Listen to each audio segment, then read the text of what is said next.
Sveicināti, cienījamie raidieraksta aprita prasme klausītāji, skatītāji. Paldies jums! Pateicoties jums, mēs varam strādāt un radīt saturu. Uz doto mirkli mēs esam izrēķinājuši, ka mūsu raidieraksta vidējais skatījumu skaits ir apmēram 17,000 skatījumu, kas ir pietiekami daudz. Nu, un ņemot vērā to, ka mēs runājam par tādām ļoti specifiskām tēmām, par aprits ekonomiku, par ilgspēju, par zero waste, un nav tā, ka mēs baigi runājam par kaut kādiem skandāliem, par dzelteno presi un tam līdzīgi. Tā kā tas motivē mūs radīt jaunu saturu. Nu, un runājot par jaunu saturu, šodien tā sakrita, ka ar mani sazinājās mana bijusī studente Alise no Ekonomikas un kultūras augstskolas, kurai es savulaik pasniedzu ekonomiku, nu, ņemot vērā to, ka raidieraksts aprita prasme tiek veidots sadarbībā ar Ekonomikas kultūras augstskolu un konkrēti maģistra studiju programmu aprits ekonomika un sociālā uzņēmējdarbība, nu, tad mēs ļoti priecājamies par to, ka mūsu studenti sasniedz labus profesionālos rezultātus, strādā interesantās vietās, interesantos uzņēmumos un spēj jau piedāvāt tēmas un piedāvāt arī viesus. Nu, un tā līdz mums ir nonācis Patriks Kirkils, kurš tad ir arī, nu, kā man laikam pareizāk teikt, zīmola, uzņēmuma vai organizācijas idejas visu kopā var pateikt. Ja? Un mēs arī vienojāmies, ka zīmolu var izrunāt dažādi. Kā tad tu mūsu skatītājiem stādītu priekšā zīmolu, kur tu pārstāvi? Nu, tā viņu saucam, it kā vajadzētu saukt par borzma, tā kā mēģināt to oburtu izrunāt, bet sarunu valodā esam novienojušies varbūt tā neoficiāli, kad paliekam iešu ar tētu borzmu un ir saprotams arī, par ko tad ir tā runa. Okay. Idejiski vairāk mēs gribējām iešu pielikt to burtiņu klāt, lai radītu jaunu unikālu vārdu, un tad tas arī vizuāli spēlē kaut kādu lomu, bet tas nebija tā galvenā motivācija, lai mainītu izrunu tam vārdam. Nu, galu galā vārds aprita prasme arī ir mūsu tāds izveidot unikāls. Nu, varbūt pastāst par sevi, ar ko tad tu īsti nodarbojies, ar ko nodarbojas uzņēmums, kā tapa ideja, un tad jau mēs skatīsimies, kā tālāk saruna aizies. Jā, tātad pats esmu līdzdibinātājs un šī brīža vadītājs. Sākām 22. gadā. Jau pirms tam darbojos pasākumu festivāla industrijā. Pašam tieši patīk tā kā vairāk dizainēt telpas vai paši tos konceptus, veidot tā radošā daļa. Un tad mēs bija vēlme uztaisīt, iekārtot ar kādu lokālo dizaineru sadarboties, viņam iekārtot pasākumu. Un tad sākām pētīt vispār, kāda ir tā modes visa industrija Latvijā. Tieši jauniešiem bija šī ilgspējība. Tas bija tā kā tikko parādījies vispār tāds jauns svaigs temats un tieši jauniešu vidū. Un tad, jā, principā mēs atradām vienu to dizaineri un ļoti ātri pāris nedēļu laikā mēs izdomājām, ka mēs taisīsim 3 dienu festivālu ar budžetu 1500 eiro apmēram. Un, nu, palielam viss bija ļoti traki un tāds jaunības maksimālisms bija, teiksim tā, bet izdarījām. Par to varbūt cik kvalitīvi un vai bija tā kā gribējām, tas ir cits jautājums, bet pusotru mēnešu laikā principā izgājām tādu, pat varētu teikt, gada kursu cauri ļoti intensīvā laikā. Un pašam, jā, protams, es varbūt neieteiktu to visiem darīt, jo tas bija diezgan nervozs laiks, bet man pašam patika, jā, ātri iemācījos, sapratīs kaut kādas lietas un jā, tad virzoties tālāk. Tas bija sanāk jūnijas, mums pēc tam bija septembrī, oktobrī mums piezvanīja no Ghetto Games. Uzrunāja viņiem tāds ļoti foršs konferences notiek, kur viņi stāsta par visādiem veiksmes stāstiem, pieredzēm, kā citur no visas pasaules rīko arī tāds komunas bāzēts pasākums un projekts. Un tad pēc tam mums uzaicināja prezentēt savu projektu, un tajā brīdī mums vispār nebija doma, vai mēs gribam tādu šo platformu veidot, vai kas vispār būs, mēs vienkārši gribējām šo vienu projektu uztaisīt. Un tad mums Raimunds Elbikans, kas ir jā, tas Ghetto Games līderis, vadītājs, viņš mums tā kā pienāca klāt, mēs tādi 2 jauni studenti bijām un saka, tā kā maucam, daram, tā kā rīkojamies, jūs atbalstīšu. Mums, protams, uzreiz abiem tās ir jādara, vai ne? Ir enerģija iekšā, motivācija, viss. Nu, lūk, un tad mēs, principā, visu laiku teicām, tālāk mēs teicām visiem projektiem, jā, vienkārši testējām visu kaut ko, skatījāmies, kas strādā, kas nē, kas arī mums pašiem vispār patīk, vai ne? Un ko mēs gribam, ko negribam darīt. Un tad varētu teikt, ka šis 2024. gads bija pirmais gads, ka mēs tieši to Burzma butīku izdarījām pirmo reizi tādu paņēmām lielā izmērā, tur lielāku apjomu. Bija SEB banka arī pirmais atbalstītājs bija pasākumam, kad jau tā kā nopietni tas viss palika, varētu teikt. Un tad 2025. gads jau bija, ka mēs pirmo reizi sākām likt gada plānu, un tad tagad jau ir kaut kāda skaidrība, kur mēs to ejam. Nesakam visam jā arī vairāk, vai ne? Un veidojam tādu arī tam visam apakšā biznesu. Lūk, un tad, kur mēs esam šobrīd, principā es teiktu tā, ka mēs esam ilgspējīgas mūsu platforma, fokusējamies uz jauniešiem, bet nav vispār tā, ka mēs tikai ar jauniešiem strādājam. Tas ir vienkārši tāpēc, lai būtu, tomēr mēs censtos sev pieturēt pie kaut kāda, varbūt viens narratīvs, jo tā ir vienkārši vieglāk dzīvot, plānot un cilvēkiem izskaidrot, ko mēs arī darām. Un tad, jā, principā ir tā, ka es varētu teikt, ka šī platforma mums sadalās tādos 3 galvenos darbības virzienos. Viens ir šis Burzma Boutique, kas ir mūsu ikgadējais festivāls, kas mums notiks arī šogad, drīz jau 21. un 22. maijā. Un tad ir šis festivāls, principā tas tā mūsu gada odziņa, kur mēs apkopojam. Tur ir modes skati, tur ir visas darbnīcas, tur ir tirdziņš, tur ir visādi partneri iesaistās, tāds apjomīgs, kur viss savācās kopā. Un tad tas ir tas viens galvenais virziens, tad otrs virziens ir šīs augšupstrādes darbnīcas. Darbnīcas ir mums ļoti svarīga lieta, jo viņas, mūsu galvenā motivācija tās ir darīt, lai izglītotu sabiedrību par to, ko nozīmē ilgspējīga mode, kā tu to var darīt mājās, kāpēc vispār tas ir svarīgi. Un tādā veidā, protams, mēs arī audzējam cilvēkus, kuri interesē nāk un atbalsta mūsu pasākumus, jo viņi tad saprot, kāpēc tas ir tā kā jēgpilnāk, kur ir pievienotā vērtība. Un tas, protams, tad ir izveidojis arī kā mums tās kā pakalpojums, servis, ka mēs sastrādājamies ar kādu brendu, palīdzam viņam aktivizēties vai taisam komandas saliedēšanās pasākumus, un tad tādā veidā nopelnīt kaut naudu, lai nosaktu kaut kā tās pašas ikdienas izmaksas. Un tad trešais tas virziens ir šī komūna platforma. Tur, principā, mums ir kaut kādi apmēram 8 šobrīd dizaineri. Tur vienkārši bija šī mainās laika, ar kuriem mēs strādājam roku rokā, lai domātu pašus projektus, jo mēs paši esam vairāk tādi, varētu teikt, kā aģentūra vai cilvēki, kas organizē, menedžē, bet paši nešuj drēbes. Un tad mums svarīgi, vai ne, tiem dizaineriem, ka mēs runājam, lai nav tā, ka mums vienkārši sākumā bija kaut kādas reizes, ka mēs izdomājam ritīgi labu ideju, mēs esam ritīgi ejam darīt, un tad tu noprezentē viņu kādam dizainerim, un tur vienkārši tāda pamatprincipu lietas, ko tu vienkārši tā nevar darīt, vai tā nevajag darīt, vai tas vienkārši nestrādās, bet to saprīt tikai praksē. Un tad, jā, tāpēc ir šī komunikācijas laika.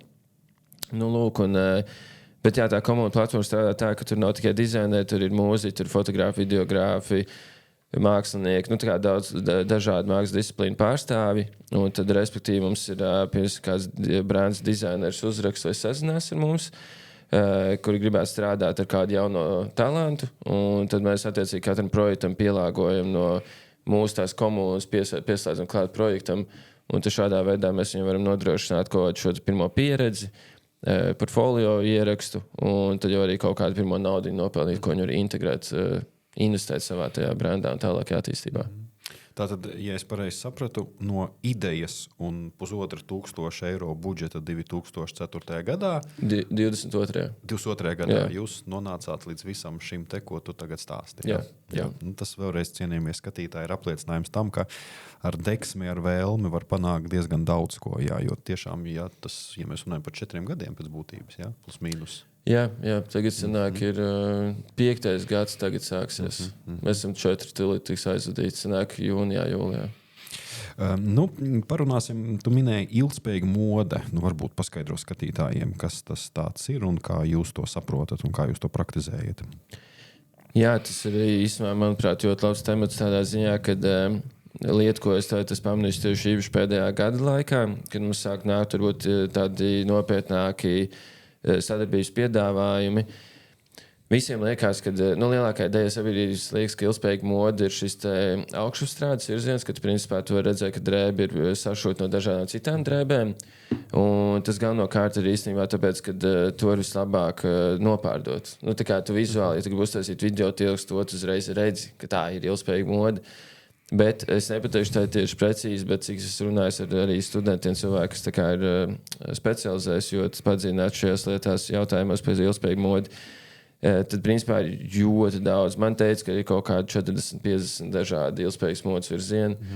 Un tāds vienkāršākais, jo, protams, ir tas arī kaut vai, ka tu aizēji atrodi, iegādājies drēbi vai apavu, kur tu zini, no kāda materiāla viņš ir veidots, kā viņš ir veidots.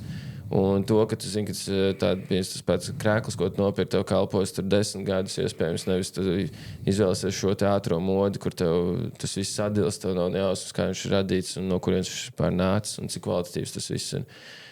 Nu, lūk, un tad, pa lielam ilgspējīga moda ir par to, ka tu izvēlies apģērbu, kas ir vai nu ražots no otrreizējiem materiāliem, vai ražots no materiāliem, kas tev kalpos ilgspējīgi, nu, tā kā ilgtermiņā.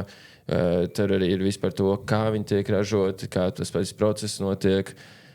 Tur ir īsumā vesela liela ķēde ar daudz mazām lietiņām, kas ir jāizdara, lai tev būtu šī ilgspējīga moda arī. Nu, kad tu pievērsies šai jomai, parasti ir tā, kad cilvēks sāk darboties uzņēmējdarbībā, parasti mēģina atrisināt kādu problēmu. Vai bija tā, ka tu saskatīji kaut kādas problēmas šajā jomā un ko tad tu mēģināji atrisināt? Un godīgi sakot, mēs tikai kaut kādā 2024. gadā sapratām to, ka mēs esam baigi trāpījuši ar to visu. Jo tas ir, mēs tieši trāpījām ar to, ka šī ilgspējība kā tāda sāka palikt, jo tā kā visur nāk iekšā kā atslēgas vārds un sabiedrībā integrēties. Un jauniešos tas tieši ritīgi gāja tajā brīdī, tāpēc mēs arī izvēlējāmies taisīt šo pirmo pasākumu, pa ko es stāstīju. Un tas, kāpēc mēs to sākām, bija tiešām vienkārši gribējās pašiem to izdarīt, tā kā tādu veidu projektu, kas bija tieši sastrādāties ar to dizaineru. Kā īsti ir ilgspējīga mode? Bieži vien tiek arī minēts par to, ka tas šajā gadījumā, ja tas ir ilgspējīgs materiāls, ko ilgāk var attiecīgi tātad lietot, tad tas bieži saistās arī ar diezgan dārgākām cenām. Vai tas tā ir, vai tas tomēr ir kaut kāds mīts, kā tu šo varētu paskaidrot? Nu šeit tas ir dārgāk, jā, bet te ir atkal tāda vienkārša matemātika, kad, ja tu nopirksi, piemēram, H&M vai ātrās modes, tā kā, teiksim, tā veiklos, tad nesavs baigi neviens konkrēti. Bet, ja tu iegādājies pie ātrajām modē, piemēram, krēku, kas maksās tev 5 eiro, un tev viņš nokalpo varbūt mēnesi. Un vai arī tu nopirksi krēku, kas maksās 50 eiro, bet viņš tev nokalpos 5 gadus. Nu, tā kā, jā, uz sitienu tas būs dārgāk, bet ilgtermiņā tas noteikti būs lētāk. Bet kā tu domā, vai mūsu sabiedrība, pēc tam mēs bišķiņ parunāsim, kas ir tavs mērķa klients, vai mūsu sabiedrība tam ir gatava? Jo, man ir konkrēts piemērs, es Dānijā, tad, kad studēju, Dānijā pirmo reizi biju 2011. gadā, un tur es jau nopirku kreklu, kurš man ir vēl aizvien. Viņš pilnīgi nav mainījies. Bet es viņu toreiz arī nopirku par krietni dārgākām cenām nekā tas ir Latvijā. Ja? Un toreiz es arī biju pārsteigts, ka arī Dānijā arī ņemot visu to velo kultūru un attieksmi pret dabu, bija skaidrs, ka viņi tam ir gatavi. Un es, teiksim, neredzēju tik daudz veikalus, kurā varētu iegādāties lētas, mazkvalitīvas preces. Kā ir skatoties uz Latviju, jo tomēr mēs redzam, mums ir diezgan daudz šie zīmoli, kas ir tie saucamie fast fashion un attiecīgi arī diezgan daudz, kas tiek e-komercijas veidā pa ļoti lētām naudām Latvijā importēts. Kā tu novēro, vai ir kaut kāds pazīmes, ka tas mainās, vai varbūt ir jau mainījies, vai kā tu varētu to visu komentēt? Es personīgi no savas perspektīvas teiktu, ka noteikti mainās. Bet tas ir varbūt, kā piemēru, lai saprastu no manas perspektīvas, mēs, kad sākām šos pirmos gadus, man bija vairāk cilvēki apkārt, kas ir tagad, pieņemsim, strādā varbūt finanšu sektorā, un viņiem varbūt tas radošais, tādas modes lietas vispār neinteresēja, nebija aktuāli, bet viņi laiku nāca mūsu pasākumiem, jo bija forša ballīte, teiksim tā. Un tad tagad jau pēdējos 2 gadus, varbūt pat nedaudz vairāk, vairāk šie draugi zvana un jautā vai uzraksta, kurus var nodot aiz savus vecās drēbes. Vai viņi arī jautā, piemēram, kādu lokālo dizaineru, vai es varu ieteikt. Un tā kā es tiešām arī redzu, kā viņi ģērbjās un ka tas reāli mainās. Bet, protams, tas arī nāk kopā ar to, ka es gribētu ticēt, viens faktors ir tas, ka viņiem nauda arī finansiāli, viņiem ir lielāks iespējas, bet ka esot šeit blakus tai videi un arī, piemēram, mums tā izplatoties, tā kā zinot vairāk par mūsu brendu un mūsu kustību, ka cilvēks tomēr zina, tev sēž varbūt paklausīt tā domu, ka tomēr vajadzētu, un tev, ka mēs viņam visu laiku regulāri atgādinām, kad ir jāpiedomā, tad vienu reizi viņš beidzot izdomās, saņemās, un tādā veidā mēs tā kā mainam arī tās lietas cilvēku domāšanā. Bet, cik tā kā es esmu nedaudz varbūt ieskaties vai papētījis tās idejas Latvijas, tā izmaiņa notiek, bet tā kā ļoti minimāli. Jo man liekas, tie lielie mēdīji un tā, kas ir tā masu mēdīji, viņi tur trūkst tā atsaucība. Un tas jau ir tas, kas tev paņem to vidējo cilvēku un to lielo kustību pārmaiņas. Jo es esmu dzirdējis, piemēram, arī tādas frāzes, priekš kam man pirkt kreklu pa 50 eiro, un nepārtraukti to mazgāt, tīrīt, kopt, ja es varu nopirkt 50 kreklus pa 1 eiro. Jā.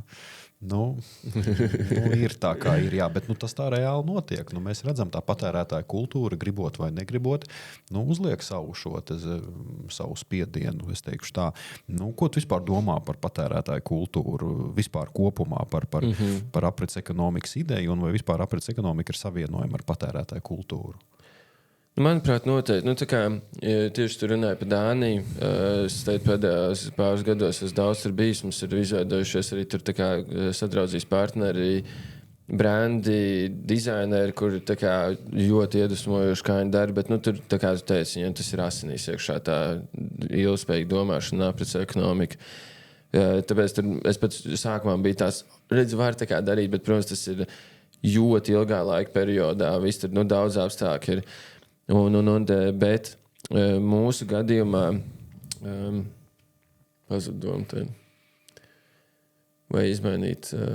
Tā domāšana, kas pamazām mainās attiecībā par to, par to patērētāju sabiedrību, kas uzspiež mums tomēr, ka mēs, no vienas puses arī pats arī uz sevi skatos, ka gribas dzīvot ilgspējīgāk, bet gribot vai negribot, tev tas patēriņa kults kaut kur parādās.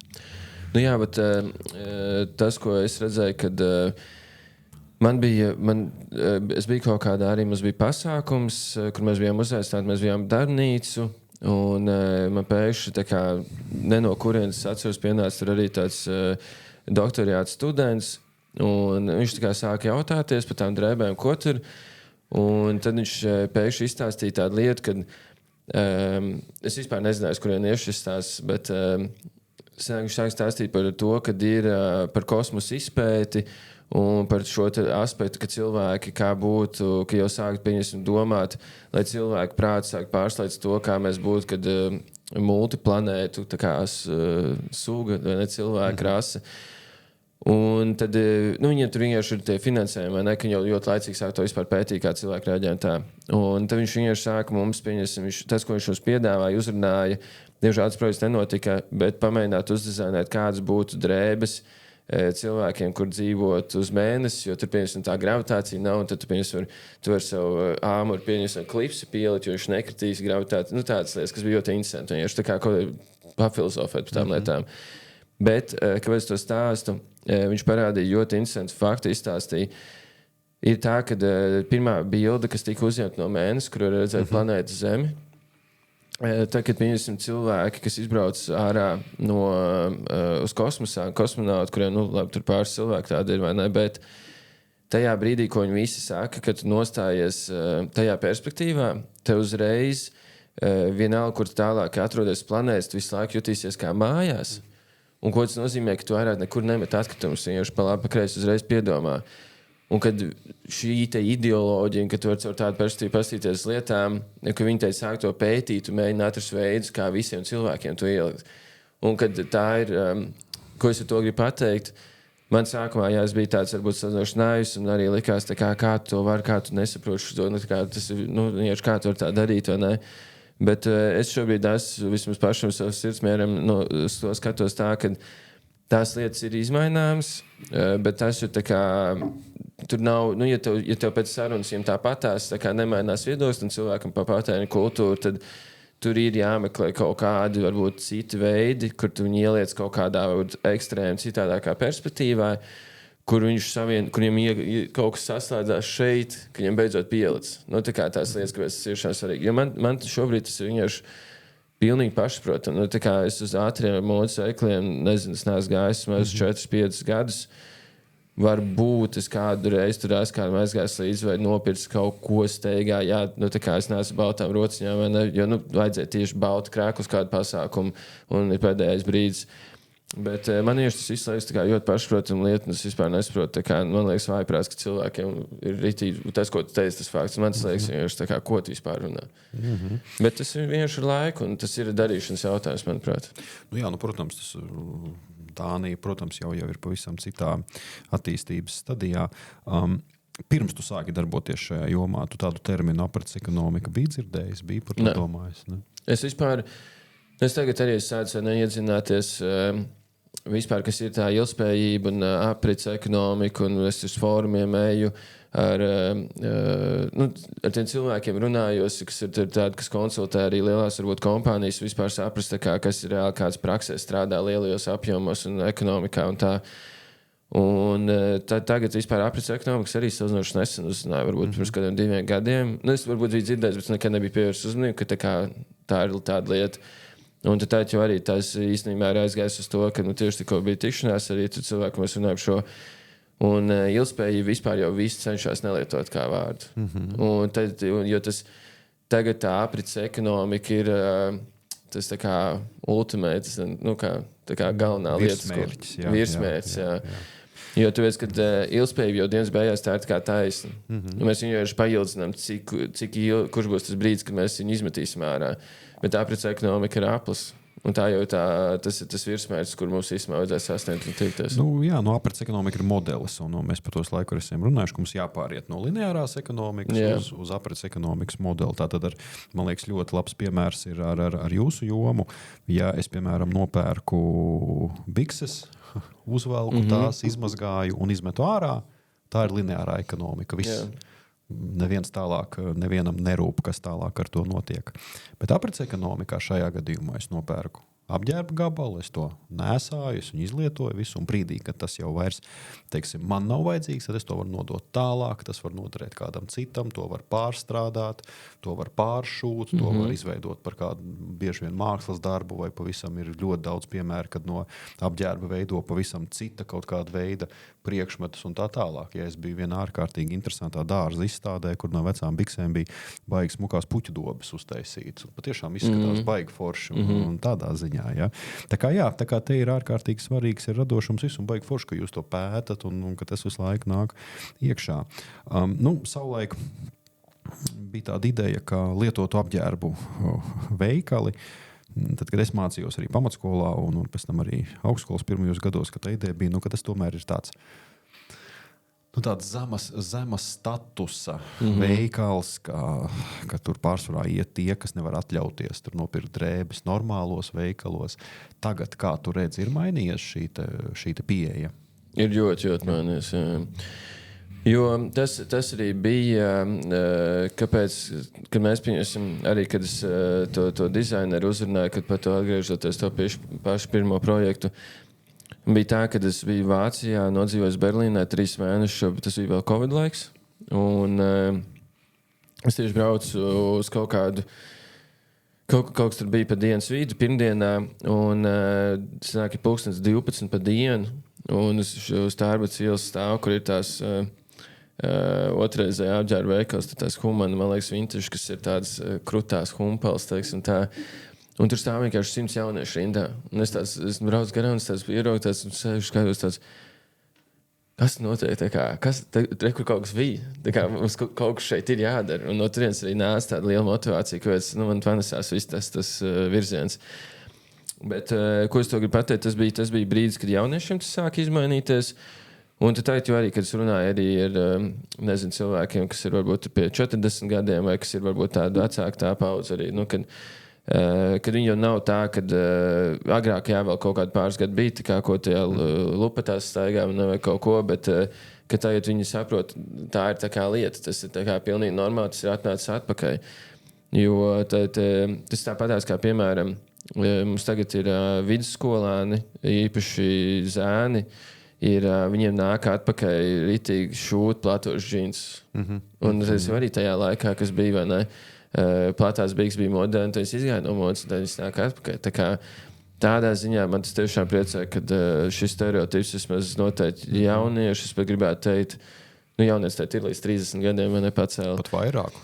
Teikt jau, jā. Bet jā, kad tas viss ir salauz, protams, ja cilvēks tā skatās, un tas tā kā, man liekas, vienmēr tā normāli būs, bet tas ir ļoti, ļoti pamainījies pozitīvi. Jā.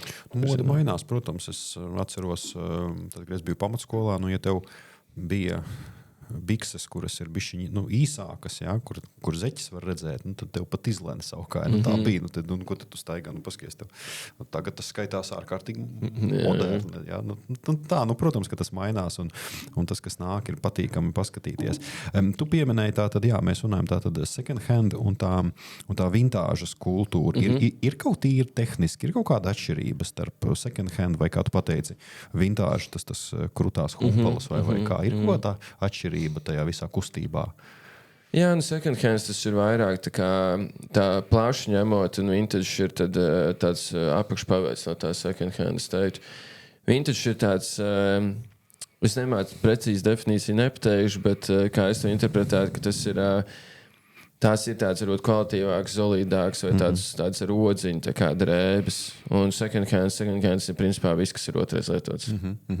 Tu teici, ka tu daudz apmeklē fórumus, pasākumus. Tu esi pētījis, skatījies, kādā veidā šī te ātrā mode, lētā mode ietekmē mūsu zemeslodi.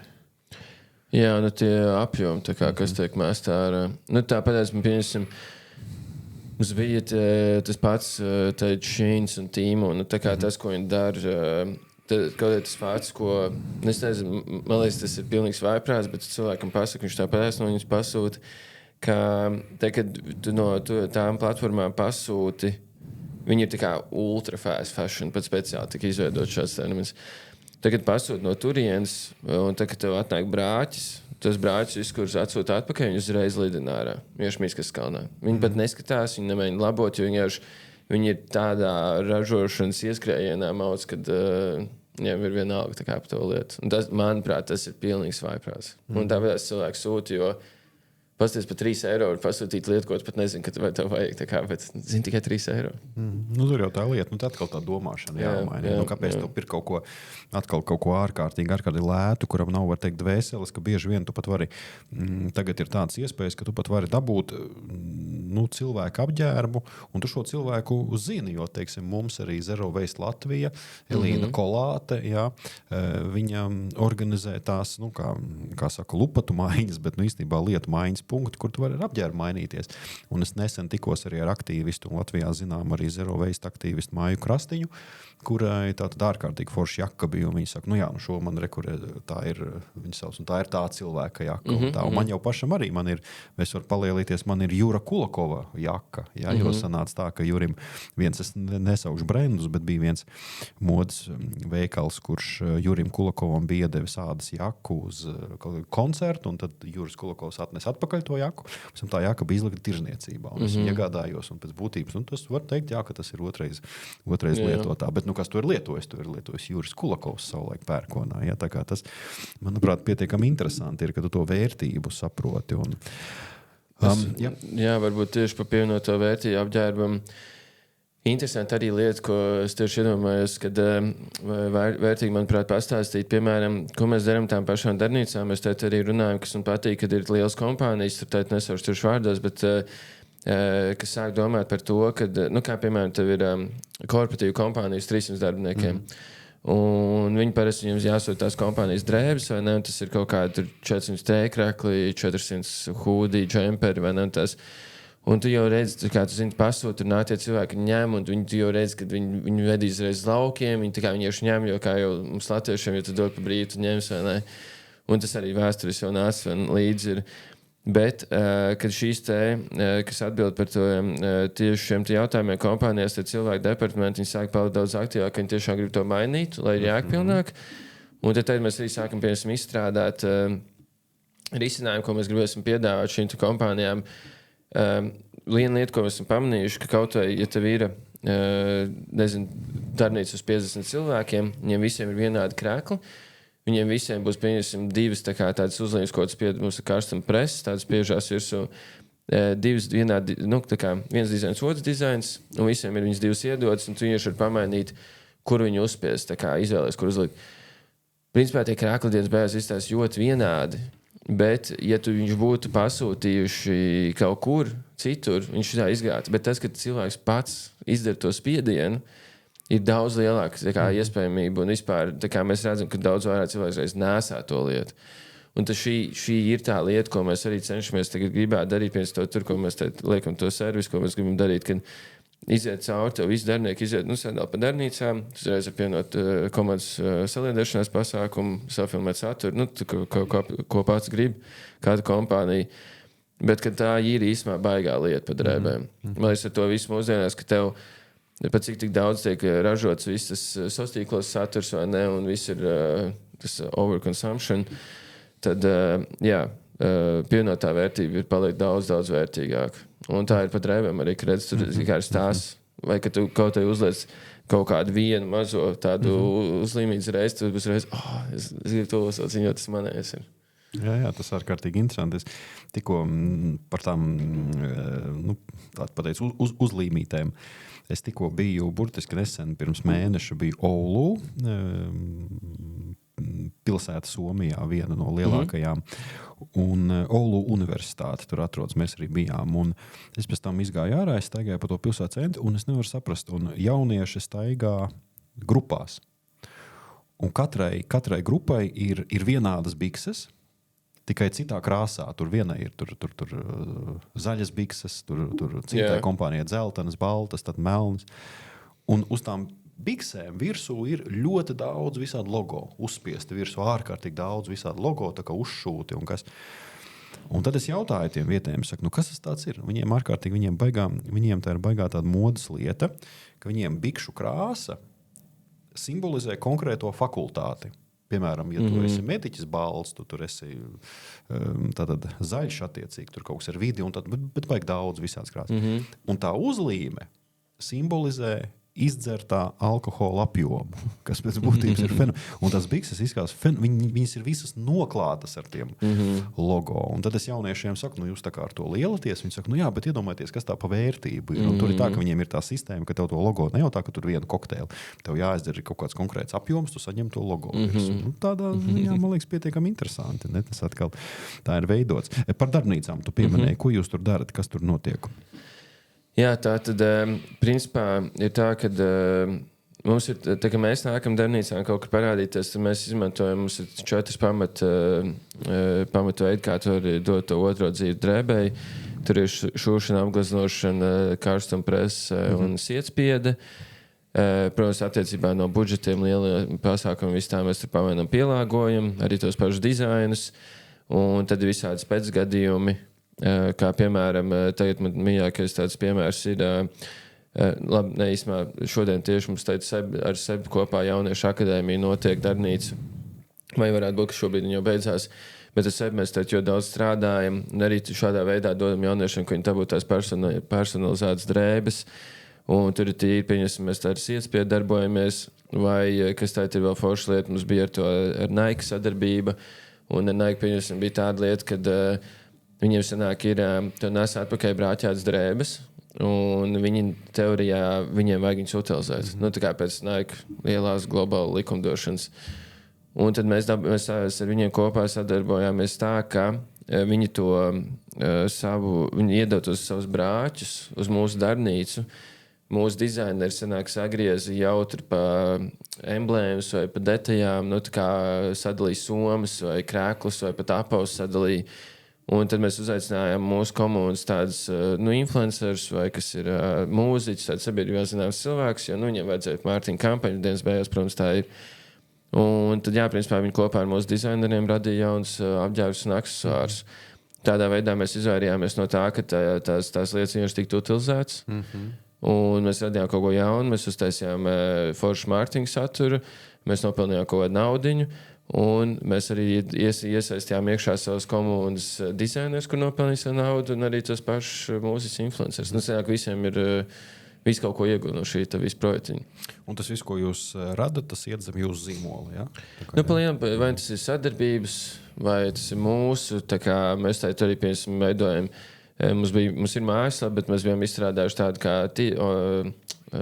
online tirgu. Un to mēs visu tādu izmēģinājumu versiju, bet tad mēs sapratām, ka strāks ne, tad mēs izstrādājam tādu kārtīgu visu to platformu. Un tad tagad jau mēs tur runājam pāris projekts, kurus mēs veidosim sadarbībā, un tad mēs pirmsim tirgosim caur to platformu. Labi, liels notikums. Tu jau sākumā pieminēji maijā festivāls. Varbūt tad var pastāstīt, kā sauksies, kas notiks, kur notiks, kas būs, kāda programma, viss, kas vien... Jā, tur īstenībā varētu stāstīt visu dienu nakti, bet tā tad ideja ir tāda. Mēs esam mēģinājuši, kā jūs teicu, sākumā bija 3 dienas. Tur mēs ātri sapratām, ka jāpaliek pie 2 dienām. Nevajag arī pārāk stiet plašumā. Bet tā galvenā ideja, ko mēs esam šobrīd tikuši, ir tā, ka pirmā diena ir tikai modes skati. Mums ir šī modes skati ir pilnspējīga mode, ko tas nozīmē, ka katrā kolekcijā jābūt vismaz 65% otrais izmantotiem materiāliem. Respektīvi, sanāk, mums pagājušajā gadā bija tā, pēdējos 2 gadus bija tā, ka mums bija Burzma Style un Burzma Fashion. Sanāk, style kategorija mums ir par to, ka tā ir vairāk iesācējiem. Un tad fashion jau ir vairāk tādi augstā moda vai kas ir tāda akadēmijas studenti un tā. Un tagad mēs šogad pārējām to, ka mums uz tomēr atkal viena kategorija, jo mēs vēlamies prioritizēt tā saucamo ready to wear apģērbu, kas ir vairāk... Tas, ko mēs gribam izdarīt, ir, ka mēs gribam, lai dizaineri fokusēs uz apģērbu un drēbēm, kas ir vairāk tāds, ko var valkāt ikdienā, un lai tev nav vairāk tādu, ko tu pat nesaproti īsti kā var uzvilkt. Un tad īpaši es saprotu tādā, kas ir modes galvaspilsētas. Ja, es nesaku, ka to nevajag darīt, jo tas ir forši to eksperimentē, un tā ir māksla dienas beigās, bet ja mēs dzīvojam valstī, kur vispār ir liela daļa cilvēku, staigā tikai tumšās drēbēs, kur vēl uzvilk kaut ko filtru, un tu tagad gribi, lai tu kaut kādu dizaineru drēbu velk virsū, vai ne? Tāpēc mēs gribam tā iet soli pa solim. Jo dienas beigās mūsu uzdevums arī, par ko es ļoti fokusējos, ir, kad ir forši, ka mēs uztaisam, ko es pamanīju iepriekšējos gados, mēs esam visu laiku ne par to tieši modi, kas īsti bāzē, bet tad īsti cik cilvēki vispār nopērk tās drēbes, cik tiek nēsāts, un tur neveidojas ekonomika, un tad tev nav attīstība, vai ne, bez naudas nekas nenotiek, tā ir degvielu lietām dienas beigās. Un tad, paliek soli atpakaļ, un tad fokusēties to, lai tas viss tā foršāk savienojās, lai tiešām notiek tā apmaiņas starp tiem viesiem un pašiem dizaineriem. Un tad jau mēs tālāk varēsim audzēt un atkal iet tādā plašākā, radošajā virzienā. Tas tāds liels izmaiņas jau šogad. Un, principā tā ir pirmā diena. Šogad mums notiks Pils 23. Tas ir blakus Doma laukumam, vecā bankas māja, ļoti autentiska lokācija. Mēs taisīsim tādu lielu visu tā modes skatas dizains. Tur būs tāda mākslas instalācija no izlietotām šampaniešu un vīnu un jāgermeisteru pudelēm.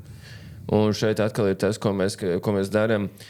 Mēs nesam klāt vēl vienu citu atkritumu. Un stikls ir, cik dati rāda, kad stikls izņemot depozītu ir sliktāk šķirotākais atkritums Latvijā.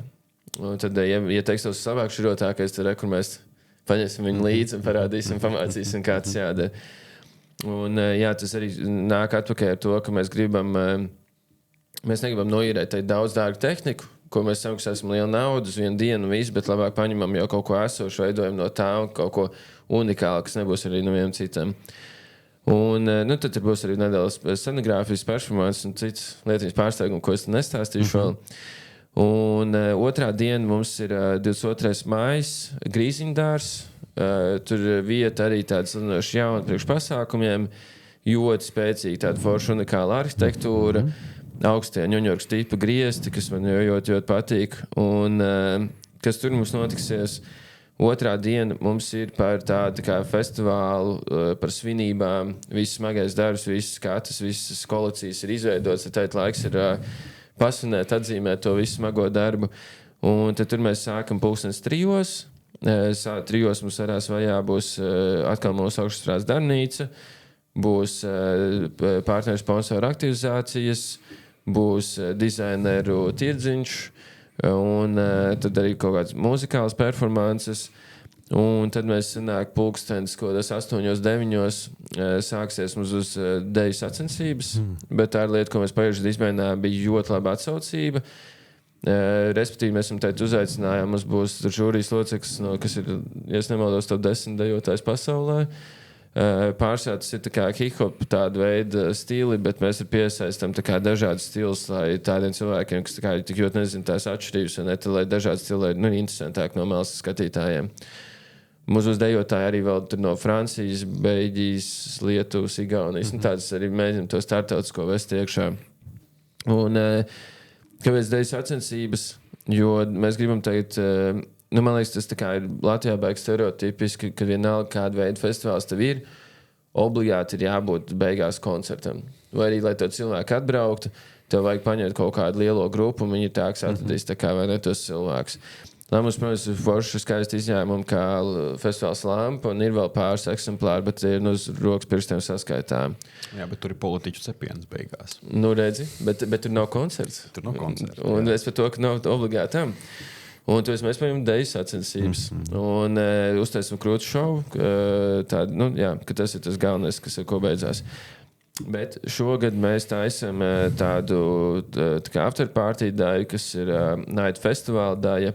Un tas mums sāksies pēc 11:00. Tas ir atsevišķs koncerts, un tur būs tīri. Tur gan mums būs koncerta programma ar DJiem, elektronisko mūziku, hip-hops. Un tur atkal mēs gribam, mums būs tāds galvenā performance, kur mēs ir tāds presets, kas ir Latvijā viens no karstākajiem producentiem, kurš strādās gan man liekas, ar visiem top vārdiem, īpaši hip-hop pasaulē.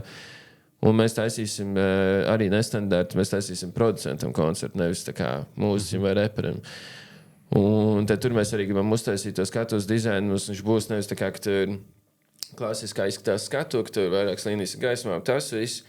Bet mēs arī imitēsim, tā kā mēs spēlēsimies pirmkārt ar mājas fasādēm, viņus atdzīvināsim ar gaismām.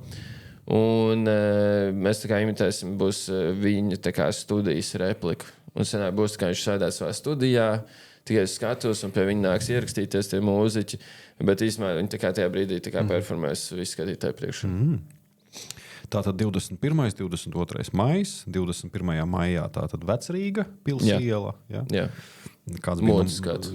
Pils 23. Un 22. maijs, tātad Grīziņa dārs, kas ir blakus Zemitānas stacijai. Tieši tā. Jā, kas ir, manuprāt, arī ļoti labi. Jums tā tēma ilgspēja un Zemitānas stacija arī tas veidojas kā mobilitātes punkts. Tā kā varbūt kaut kur sakrita, vai jūs tā izdomājāt, vai tas vienkārši tā sakrita? Pēc stācijas varbūt sakrita, bet mēs tiešām daudz laika veltam, lai atrastu šīs lokācijas. Jā. Jo mums bija pagājušajā gadā bija Vidzemes tirgus, un mēs ejam uz to arī pat cik lai tas būtu tā ilgspēja. Tad nevis mēs paņemam tukšu angāru vai koncertu zāli, kur tev vajag ielikt lielu naudu dekorācijās un tajā visā, bet mēs paņemam lokāciju, kur kaut vai ielikt 4 gaismas, jau ir interesanti uzturēties, jo tā kā neviens ir netais pasākumu. Vai arī viņai tāpat lokācija jau runā pat par sevi.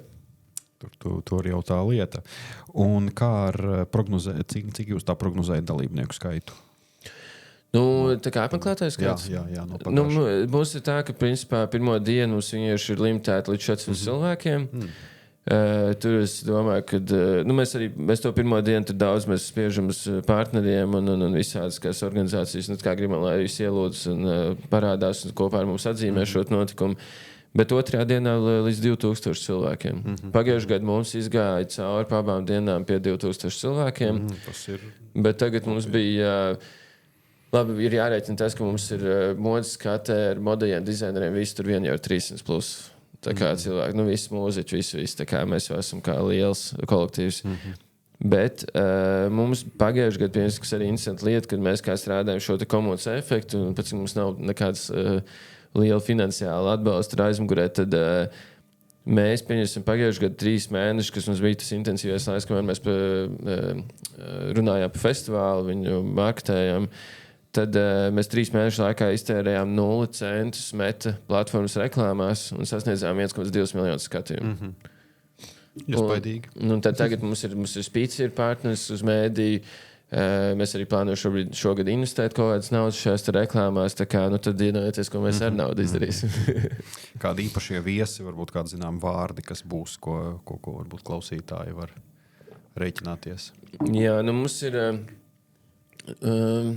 tur vairāk tāda jaunā skola, laikam jāsaka, bet mums ir Kjūmans, Sods, EV, Zaldāts, tas pats Prīsats jau ir zināms, un tad tur būs vēl pāris vietas, kā Ants varbūt atnāks, varbūt Steps arī būs zināms. Ants zinu, jā. Jā. Tā kā... Nē, es domāju, protams, ka tie, kas zina, par ko ir runa, tā kā tas ir baigi, man liekas, baigi forši un tā. Kā ir reģistrācija, dalības maksa, tādas tehniskas lietas? Jā, mums burzma.com, mūsu mājaslapā uzreiz pirmais izlas banerītes, tur ir uzzināt vairāk pogu, tā aiziet, tur ir sarakstīts galvenā informācija, vispār biļetēm viss ir salikts. Mums ir dažādi veidi biļetes. Biļetes ir ļoti pieklājīgās cenās. Man liekas, tā ir 10-20 eiro. Jo mums ir ļoti svarīgi atstāt tos cenas mazas, pat cik mums galvenais primāri ir, lai tas jaunietis atnāk un redz un dabū to pieredzi. Jo kāpēc mēs pieņemsim arī mums tagad būs modes skatē šogad ir 4 dizaineri no Vācijas, bet viņi arī ir jauniešu dizaineri. Un es personīgi ticu, cik mums šeit ir tik maz tā valsts un tik maz tas tirgus, tad es cenšos vest to. Es pats daudz vienkārši sajoju, un es gribētu, ka mēs vedam šeit visu laiku arī tos startautiskos jauniešus, lai viņi apmainās zināšanām, pieredzēm. Tā kā, pavērt bija šī skatījumu arī lietām jauniešiem, kuriem varbūt ir jaunieši, kuriem nav vienkārši tiešām fiziski, varbūt tās iespējas kaut kur doties sajot, bet ir arī, manuprāt, cilvēki, kur tā naivi tāda, man nevajag kur braukt, tā kā pietiek, bet man liekas, nevajag jau braukt, lai meklētu, ka kaut kur ir labāk. Manuprāt, ir jābrauc, tāpēc, ka, lai tu paskatītos lietām vienkārši citādāk. Tur jau tā lieta, protams, es visu laiku arī pieminu, ka man ļoti patīk braukt uz, kā tautā saka, trešajām pasaules valstīm. Ja. Pareizi viņi sauc par attīstības valstīm. Un tad, teiksim, esmu bijis Kolumbija, Gambija, Senegāla, Gana, tur Šrilanka, Indija un tā tālāk. Ja. Un tad, protams, es varu salīdzināt, ko nozīmē daba un attieksme pret dabu un pret atkritumu sistēmām, teiksim, sakārtotā Eiropā, ja, un kāds tajā reģionā, ja, kur mēs patiešām te runājam bieži vien par tādām lietām, par to, ka mēs metam ārā pārtiku un ko ar to darīt. Kaut vai šajās valstīs tā ir izteikti problēma. Tu pareizi mini, ja, ja nav iespējas aizbraukt, kaut kādīgi tā informācija ir jānodod. Ja.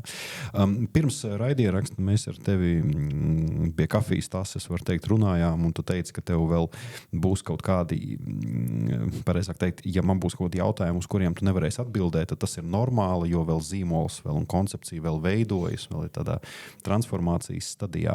Kādas idejas par nākotnes plāniem? Ko jūs plānojat? Kādas ir idejas, ko vēl gribētu realizēt šajā jomā? Es šobrīd esmu ļoti nofokusējies arī ar komandu šo festivālu, tāpēc, kad es jūtu, ka šis gads ir, principā, mēs esam piesaistījuši, es to šeit pateikšu, bet tā kā es negribu nevienam to solīt, vismaz tas ir sarunas līmenī, kad mēs šobrīd arī runājam to, kad mēs arī atnāktu uz pasākumu, viņi varbūt atklāt, un ka principā mēs esam piesaistījuši visu cilvēku uzmanību, arī kaut kādas lielie, kas varbūt lielākie partneri vai sponsori, arī kad viņus uzaicināt, kas arī mums šobrīd ir vai kas varētu būt.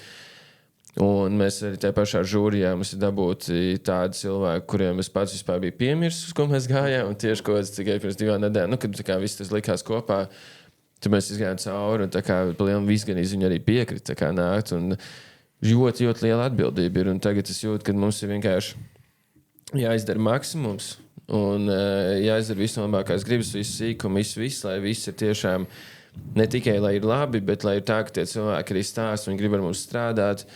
Un tad es ticu, ka tur vienkārši uzreiz pavērsies ļoti daudz kaut kādas durvis un iespējas, kurām šobrīd mēs vienkārši vispār nezinām. Jo arī pagājušajā gadā ar šo festivālu tur atkal tas tā sakrita. Mums bija tajā Vidzemes tirgū, bet tad vēl es tā kā negribēju iet. Es jau nebiju pārliecināts, nebiju atradis to tā kā festivālu un to komandas modeli, kad es varu justies teikt pārliecināts aiziet pie kaut kāda lielas kompānijas vai tur tā paša mērna pateikt, jā, nāc, tā kā viss būs, jā. Tad pēc pagājušā gada es reāli tā jutos, un, kad mēs beidzot visu izdarījām, bija ļoti labs atsauks. Es arī pats, arī festivāla nedēļā labs gulēju ļoti maz, bet es visu laiku zināju, kur mēs esam un kas ir izdarīts, kas nav. Jau iepriekšējos gadus, tā kā es vienkārši lūdzu Dievu, lai tas izdodas, zin. Un, bet jā, kas vienkārši pagājušajā gadā notika, mums atnāca neplānot, vismaz neapzināti, jo daudz kā aģentūrām tieši cilvēki, un ka viņi pamanīja, cik tas viss bija forši, un mums reiz pēc tam uzrunāja vairāk, tā kā projekti atnāca paši no sevis. Un tad, es vienkārši tā ir tāda lieta, kāpēc tā baigi varbūt neskatos priekšu, jo tur viss kaut kas ir pamēģināties. Bet tā lielos vilcienos galvenais ir līdz galam sakārtot iekšēji uz kaut kādu to struktūru, tādu biznesa modeli izveidot arī, kas ir ilgtermiņā strādājošs.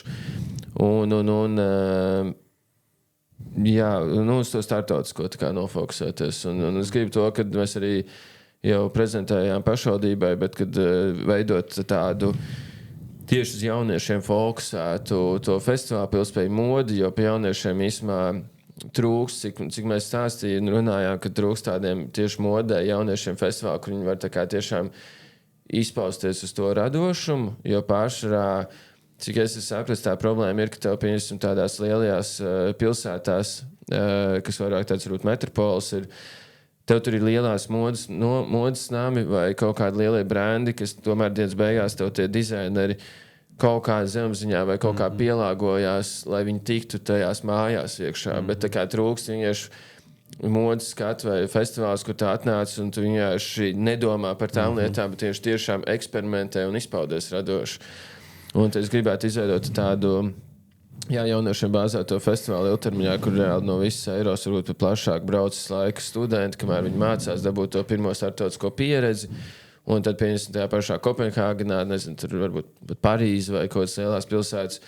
Un viņi ir dabūjuši procesa laikā pie mums to pieredzi, kur viņi varēja eksperimentēt, nezinu, testēt idejas, un tad, kad viņi absolvē, kad viņiem ir tā absolvēšanas modes, ka to viņi dara tur tajā vietā, kur jau ir tā kā viss tas top.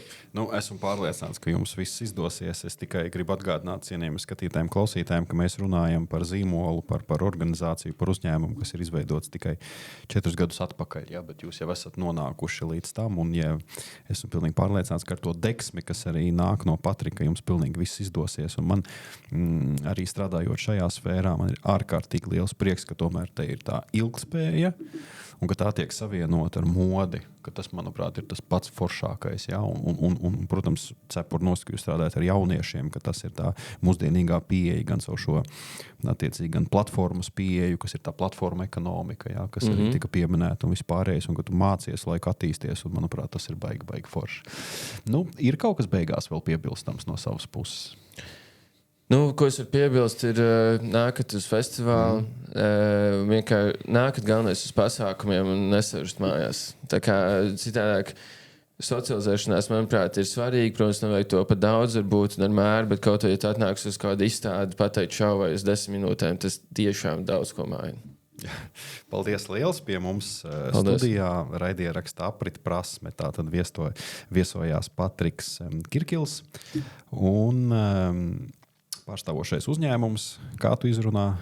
Burzma. Un tas otrs? Burzma. Ok.